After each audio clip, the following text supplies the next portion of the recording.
All right, it looks like I have Mr. Shadowins back.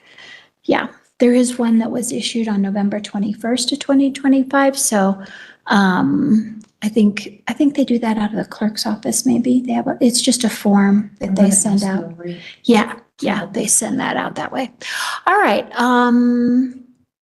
Back on the record in 25T448, 25M318, 25M352, 25M375, 25M395, all people v. Joseph Shadowins, who appears by WebEx from the Teller County Jail. I also have Mr. Machechik, District Attorney, present by WebEx. I have Mr. Gologly present by WebEx.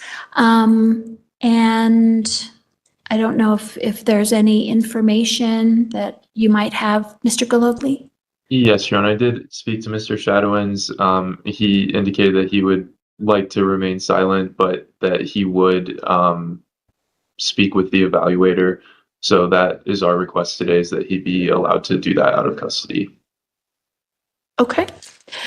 All right. So, Mr. Shadowins, what we're going to do is set a court date for receipt of that competency evaluation. You are ordered to cooperate with the evaluator, as I mentioned. If you choose not to cooperate, and the result of the lack of cooperation is not the result of a developmental disability or mental disability, your non-cooperation with the competency evaluator and other personnel providing ancillary services may be admissible in a competency or restoration hearing. When you are non-cooperative, an opinion of competency may be rendered by the evaluator based upon other information they have in the file, confessions, admissions, and any other evidence of circumstances surrounding the commission of the offenses, as well as the known medical and social history of the defendant, and the opinion may be admissible into evidence at any competency or restoration hearing.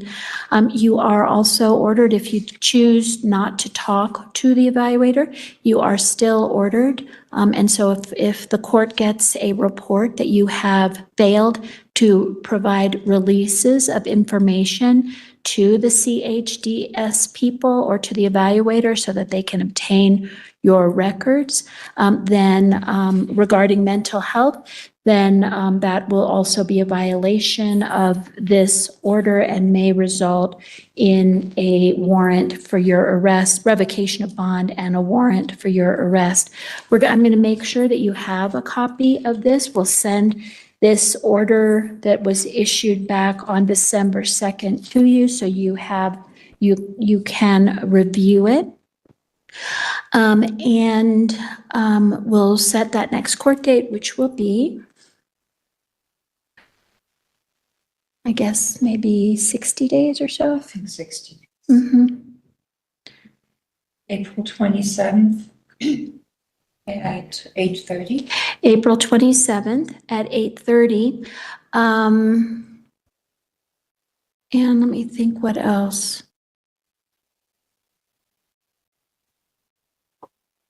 Oh, I am well, we did not revoke bond yesterday because I had hoped that you would make a wise decision about cooperating with the evaluation and would be able to allow you to be released from custody.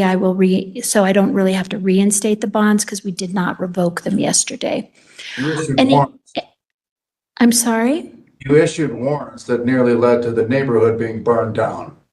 After I revoked and revested the bonds to recoup damages created from, okay, so that issue does need to be addressed. I will allow counsel to handle that since you appointed counsel.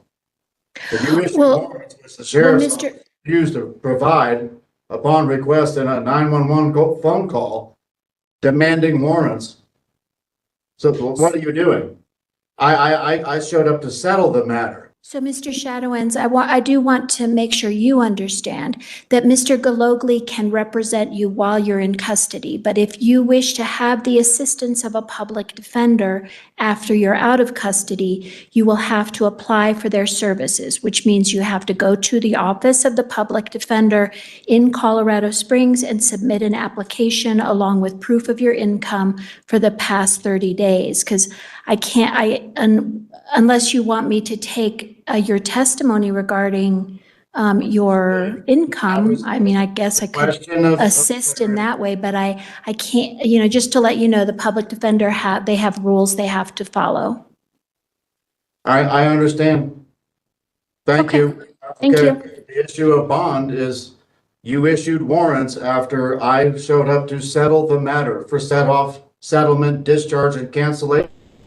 You revoked and revested and then sent men with guns and badges over a misdemeanor without showing me the charging instruments, without showing me any evidence.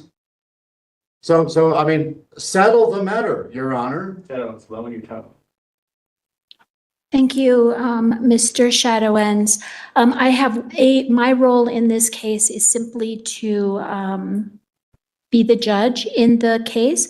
The prosecutors of these matters, that is the district attorney's office. And so that it is not my job to dismiss these cases at this stage, all right? I'm adjudicating for the state. I don't even know who this man is.